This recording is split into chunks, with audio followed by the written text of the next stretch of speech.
하나님 말씀은 열왕기상 18장 27절부터 24절 말씀입니다.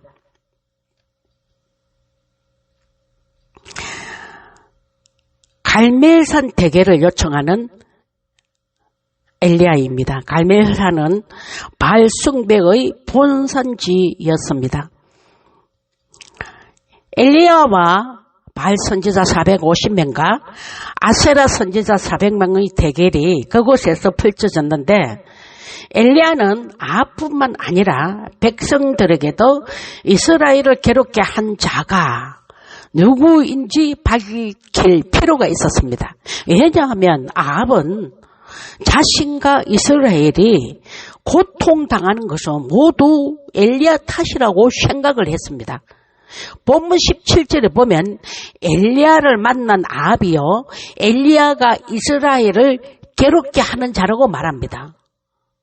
18절에 보면 엘리야는 이스라엘을 진정으로 괴롭게 하는 것은 하나님을 버리고 우상 숭배하는 악과 그의 가문이라고 단호하게 지적을 합니다.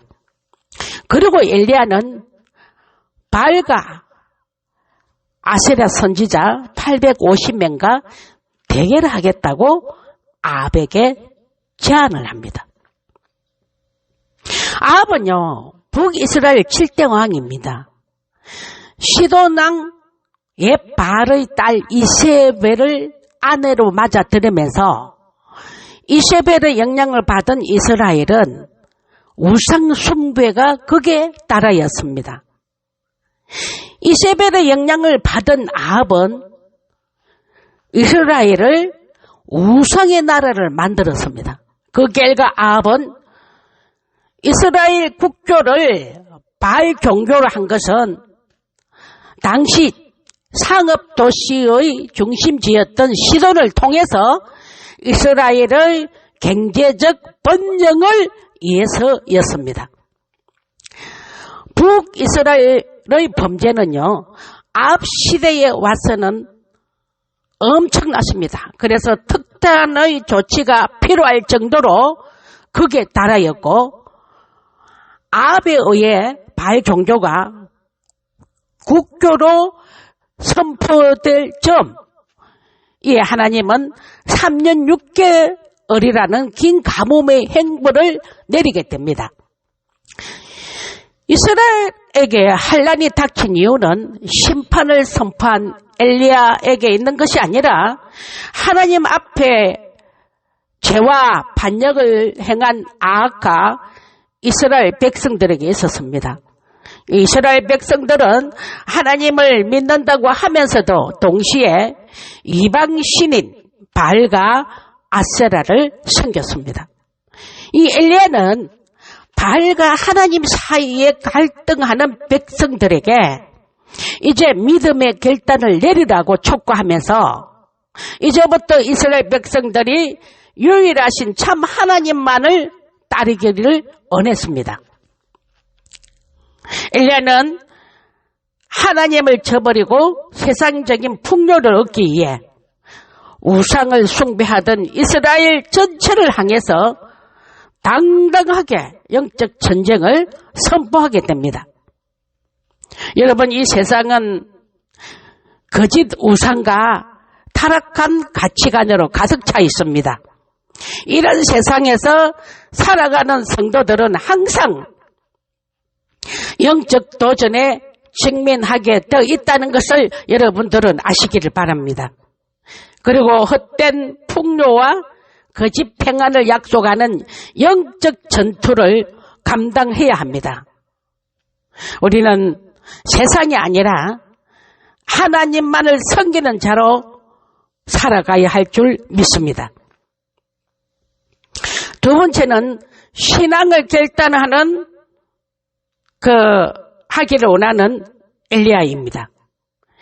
이 3년 6개월의 기근이 끝날 무렵 엘리야는 비를 주시겠다는 하나님의 음성을 듣고 아합을 만나게 됩니다. 그리고 거기에 따른 우상 숭배를 타파하기 위해 엘리야는 아합에게 바알 선지자 450명과 아세라 선지자 400명을 갈멜산으로 모으라고 제안을 합니다.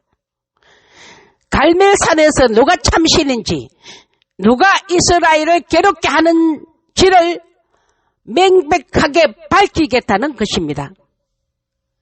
갈멜산은 바알을 섬겼는데 중요한 지역이었고, 아합이 엘리야의 제안에 응한 것도 갈멜산이 바알의 본산이므로 분명히 바알이 승리할 것으로 확신했기 때문에 아합은 엘리야의 제안을 받아들였던 것입니다.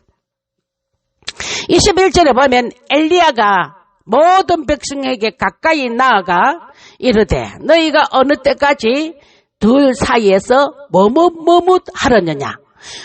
여호와가 만일 하나님이면 그를 따르고 만일 바알이 하나님이면 그를 따를지니라 하니 백성이 말 한마디도 대답하지 아니하는지라. 엘리야는 백성을 향해 바알과 하나님 가운데 한쪽을 택하라고 촉구하고 있습니다. 그런데도 이스라엘 백성들은 아무 대답도 없었습니다. 오늘 본문을 통해서 엘리야는 어느 편을 택해야 할지를 눈으로 볼 수 있도록 명백하게 제시할 것입니다. 엘리야가 활동하는 시대는 영적으로 어두웠습니다. 바알의 선지자들이 날뛰었고 우상 숭배자들이 득세하고 있었습니다. 영적으로 어두운 시대라고 할 수가 있습니다. 지금 이 시대에도 이단과 거짓 선지자들이 진짜처럼 날뛰고 있습니다. 이러한 때에 엘리야가 백성들에게 가까이 나아가서 너희가 어느 때까지 둘 사이에서 머뭇 하려느냐. 여호와가 만일 하나님이면 그를 따르고 바알이 만일 하나님이면 그를 따를지니라고 말합니다. 이 말은 이것인지 저것인지 둘 중 하나를 선택하라는 것입니다. 마태복음 6장 24절에 보면 예수님께서는 한 사람이 두 주인을 섬기지 못할 것이니 혹 이를 미워하고 저를 사랑하거나 혹 이를 중히 여기고 저를 갱히 여김이라. 너희가 하나님과 재물을 겸하여 섬기지 못하느니라고 말씀하셨습니다. 하나님과 재물 둘 중에 하나를 선택하라는 것입니다. 어느 쪽에 설 것인지 입장을 정확하게 선택하라는 것입니다. 하나님 편에 설 것인지 만몬, 돈 쪽에 설 것인지 둘 중에 하나를 선택해야지 이것도 선택하고 저것도 선택할 수는 없습니다. 그러므로 신앙에는 중립지대가 없습니다. 우리는 신앙의 색깔을 분명히 해야 합니다. 정체가 정확해야 합니다. 하나님이냐 재물이냐 바알이냐 하나님이냐. 여기서 바알은 돈 번영 성공 물질을 의미합니다. 그러므로 어느 쪽에 설 것인지를 분명히 해야 합니다. 여러분의 인생에 신앙의 색깔을 분명히 하시기를 축원합니다. 너희가 어느 때까지 둘 사이에서 머뭇 하려느냐. 이 말은 정체를 정확하게 드러내라는 의미입니다. 엘리야의 눈에 비친 백성들의 모습이 어땠습니까? 머뭇거렸습니다. 머뭇한다는 것은 히브리 언어로 절렁거리다는 의미입니다. 온전하지 않다는 의미입니다. 양다리를 걸치고 있다는 것입니다. 어느 쪽에도 속하지 못하고 선택을 미루는 상태를 의미합니다. 여러분, 신앙에는 중간지대는 없습니다. 본문에서 엘리야의 도전은 우리에게도 마찬가지로 적용됩니다. 우리에게도 분명한 태도를 취하라고 말씀하는 것입니다. 하나님을 믿는 신앙 자체가 이것도 아니고 저것도 아닌 어중간한 것을 하나님은 싫어하시고 용납하지 않는다는 것입니다. 여러분, 신앙에서 회색지대는 없습니다. 그런데 머뭇하는 사람들이 이해로 많습니다. 적당히 타협하는 적당주의가 많습니다. 본문 21절에 보면 엘리야가 모든 백성에게 가까이 나아가 이르되 너희가 어느 때까지 둘 사이에서 머뭇하려느냐.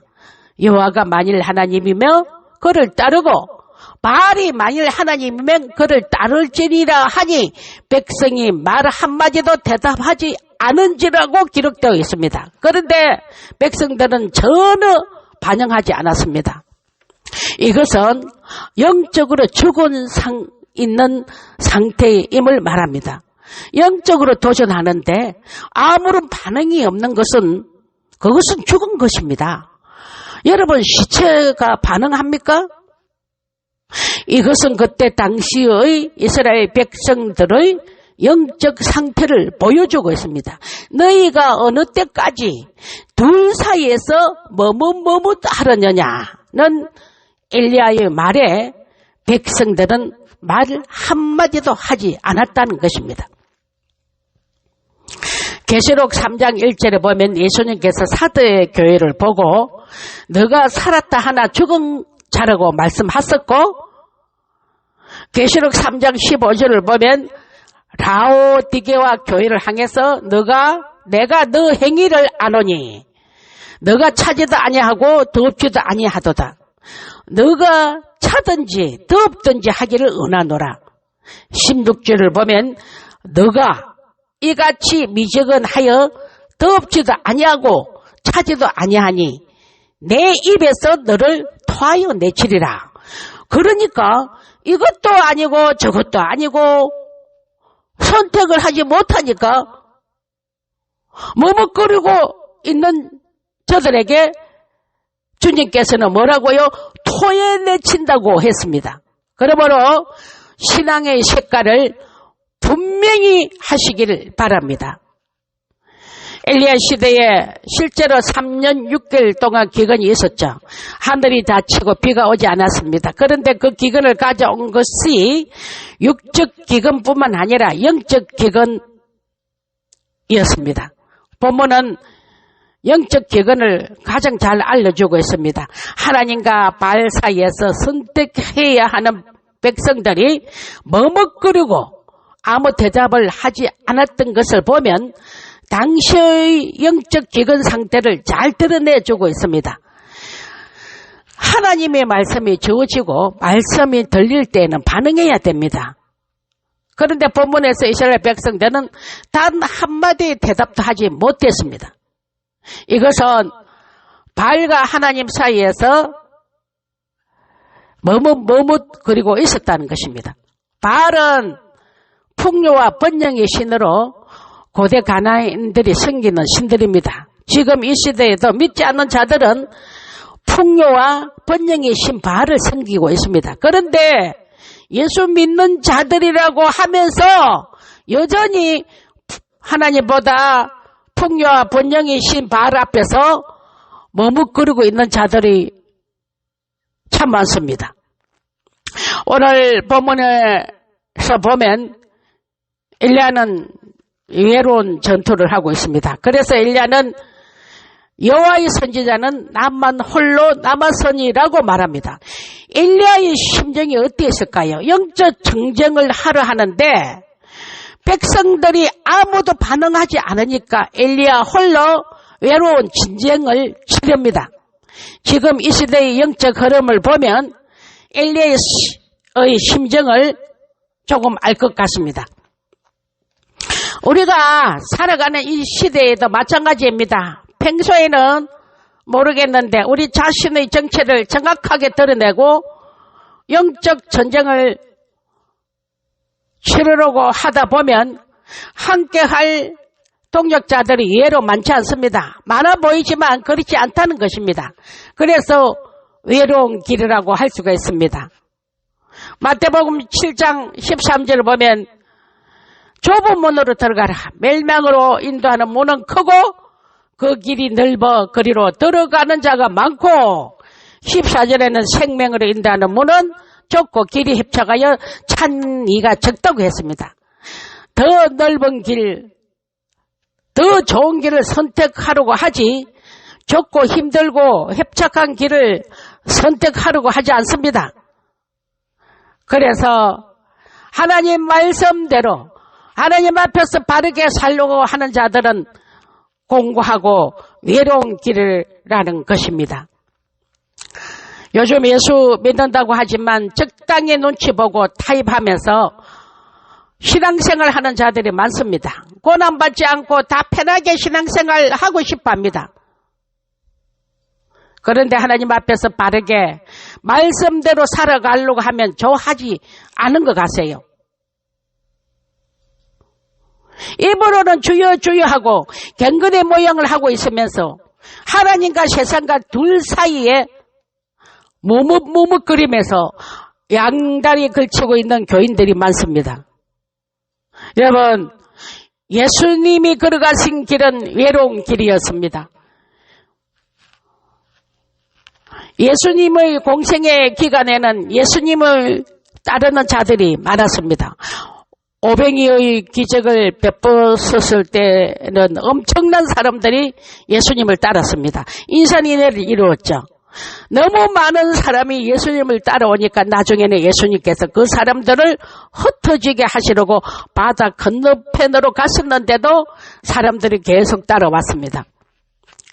그러나 십자가로 가는 길에서는 예수님을 따른 자가 아무도 없었습니다.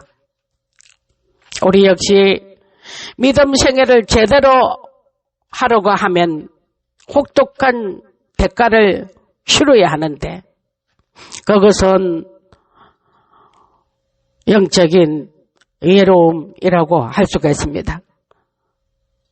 그래서 하나님을 제대로 섬기는 사람이 많지 않습니다. 세 번째는 머뭇거리는 자가 왜 많았습니까? 확신이 없었기 때문입니다. 그래서 눈치를 보고 있었던 것입니다. 다른 사람이 어떻게 하는지 눈치를 보고 선뜻 나서는 사람이 없었습니다. 예수님 당시에 예수님을 왕으로 세우려고 했던 군중들이 나중에는 예수님을 십자가에 못 박았습니다. 왜 머뭇거립니까? 이것은 이미 세상과 타협한 상태임을 의미합니다. 백성들 안에 우상 숭배가 가득했던 것을 바울의 선지자 450명과 아세라 선지자 400명이 있었다는 것은 그 시대를 잘 대변해 주고 있습니다. 하나님보다 세상으로 기울어져 있는 이스라엘의 모습을 의미합니다. 그들은 하나님에게 모든 것을 걸 자신감이 없었다는 것입니다. 하나님을 위해 생명을 걸 사람이 없었다는 것이죠. 이것은 영적으로 혼탁하고 혼란스러워 영적으로 어두워져 있다는 것입니다.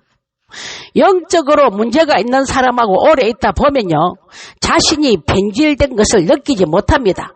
이단에 묵히면 영적으로 분별력을 잃어버리니까 같이 변질이 되는 것입니다. 이단에 빠진 사람들은 이단인 줄 그것을 느끼지 못합니다. 세상 안으로 들어가 보면 세상 문화와 제약으로 타락된 소돔 고모라 같은 시대가 아닌가 생각이 듭니다. 동성애가 판을 치고 그리고 물질주의적입니다. 바알신이라는 것은 풍요의 신, 물질의 본령을 의미합니다. 잘 먹고 잘 살게 해주는 신을 찾는 것입니다. 인신의 고난에서 빨리 빠져나오게 해주는 효과가 빠른 것을 원합니다. 이것이 적당주의입니다.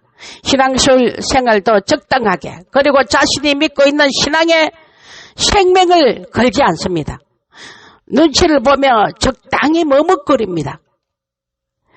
그리스도인이라는 이름은 있지만 맹목상 그리스도인이 아닙니다. 신앙의 생명을 걸지 않고 영적으로 깨어 있어야 한다는 그런 생각이 없습니다. 여러분 시편 1편에 보면 오직 바람에 나는 개와 같다 이렇게 기록되어 있습니다. 바람에 나는 개는 어떻습니까? 바람이 부는 대로 날아다닙니다. 물론 아기는 그 안에 하나님의 말씀인 진리가 없기 때문에 그럴 수밖에 없다고 하지만은 믿는다고 하면서 진리에 대한 깊은 확신이 없기 때문에 바람에 나는 개와 같다는 것입니다. 자신이 믿고 있는 진리에 대한 확신이 없었기 때문에 늘 흔들립니다. 말씀을 듣고 알지만은 그 진리에 자신의 인생을 걸지 못합니다. 진리의 생명을 걸 수 없으니까 흔들리는 것입니다. 그리고 결정적인 순간에 하나님을 떠나게 되어 있습니다. 사탄은 1인 불후를 가장 좋아합니다. 알고 보면 머뭇거리는 자들을 통해서는 아무것도 일어나지 않기 때문에 마귀는 이런 자들이 많이 늘어나기를 원합니다. 여러분 신앙의 중간지대에 서 있지 마시기를 바랍니다.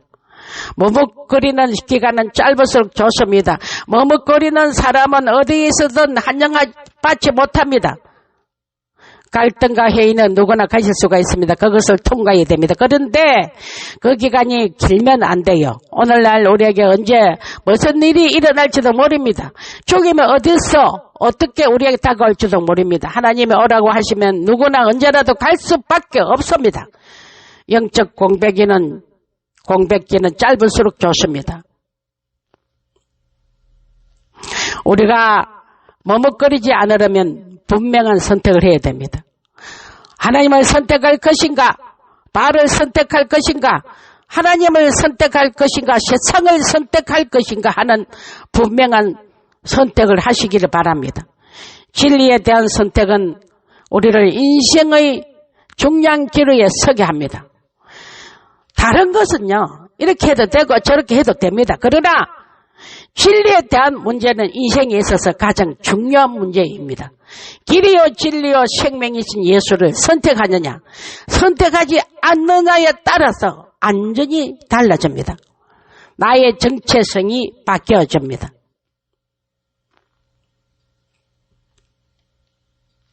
오늘날 우리는 절대적인 것을 부정하는 시대를 살고 있습니다. 종교들이 다은주의적입니다. 다은주의라는 말은 절대적인 것을 부정한다는 말입니다. 오늘날 일부 기독교에 속한 많은 교단들이 다은주의를 지향하고 있습니다. 이것도 좋고 저것도 좋다는 것입니다. 여기에도 구원이 있고 저기에도 구원이 있다는 것입니다. 이것도 좋고 저것도 좋고 여기에도 구원이 있고 저기에도 구원이 있다는 것은 진리가 없다는 의미입니다. 오늘날 포스트 모던 시대에 다은주의가 강력하게 일어나면서 기독교가 가진 유일하신 하나님에 대한 진리가 공격을 받고 있다는 것을 여러분 아시기를 바랍니다. 이 세상은 범신론으로 다 신이라고 주장합니다. 절대적인 것을 용납하지 않습니다. 그러나 성경에서 보면 분명히 하나님은 유일하신 하나님이십니다. 하나님은 타협을 용납하지 않습니다. 우리가 믿는 하나님은 절대자이십니다. 어느 쪽이든 자신을 만족하며 따라가는 타협주의와 종교적 혼합주의가 오늘날 이 시대에 매우 강력합니다. 하나님은 많은 신들 중에 아주 강하고 특별한 신이 아니라 오직 유일하신 하나님이십니다. 한 분밖에 없는 유일하신 하나님이십니다. 세상의 여러 신들과 견줄 만한 신이 아니고 유일하신 하나님이십니다. 우리의 신앙의 대상이신 하나님에 대한 확고한 태도가 무너지고 모든 것이 끝나버릴 수가 있습니다.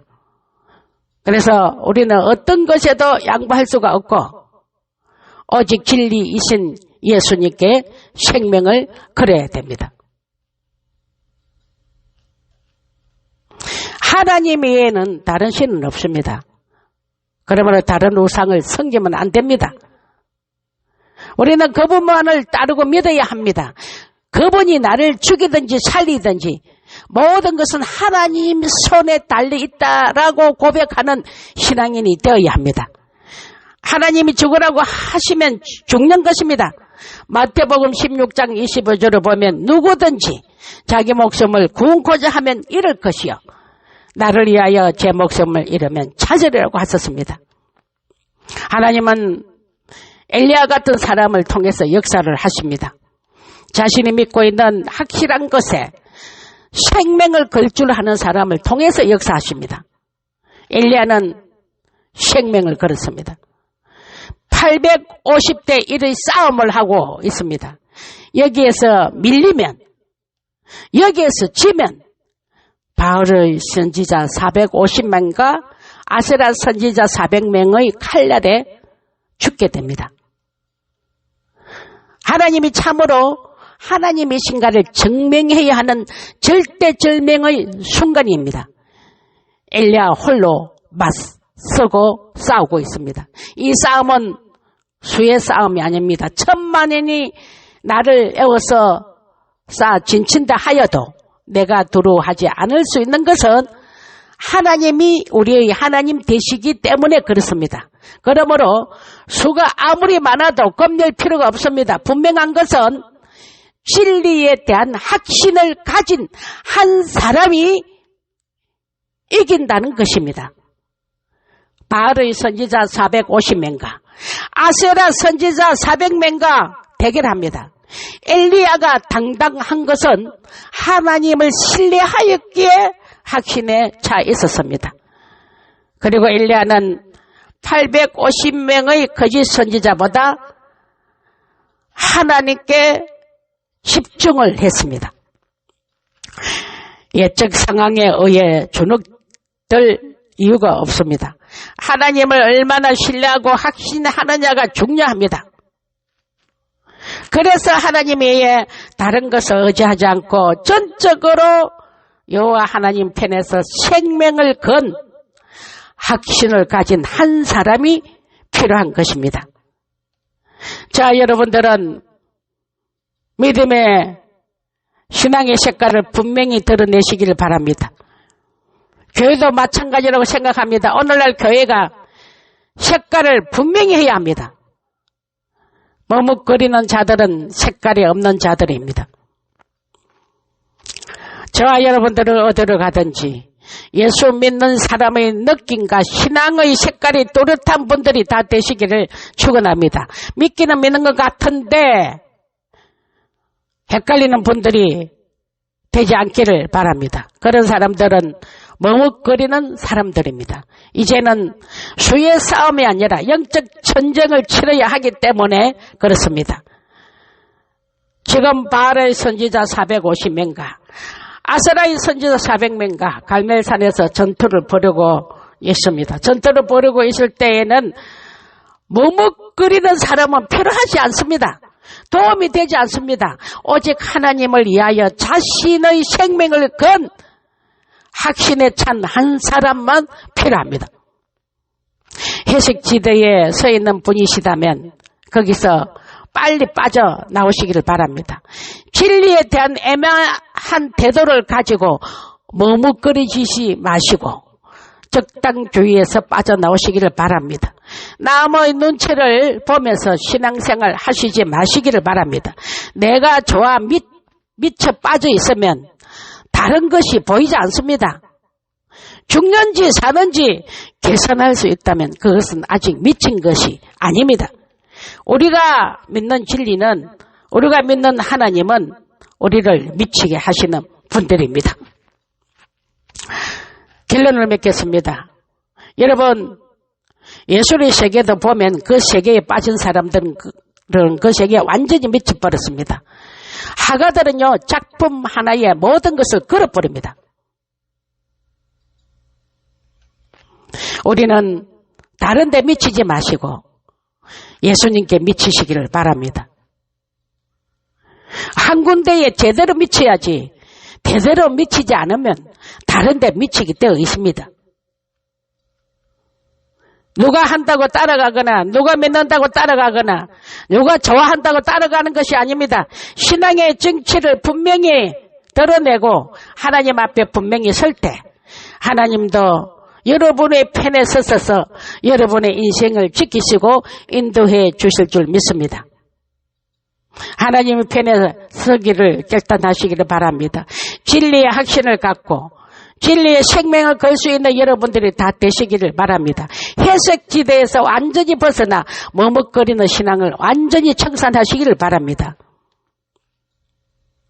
제대로 믿고 확신에 차서 진리 대신 예수님께 생명을 걸 수 있는 마음이 생기면 진리 대신 예수님께서 저와 우리의 인생을 책임져 주실 것입니다. 우리는 진리 대신 예수님을 붙든 백성들이기 때문에 이 세상이 공격해도 조금 더 두려워할 필요가 없습니다. 누가 봐도 이 사람은 예수에 미쳤다라고 할 만큼 분명한 태도를 가지고 신앙생활을 하다 보면 주님의 여러분들을 인생을 책임지실 줄 믿습니다.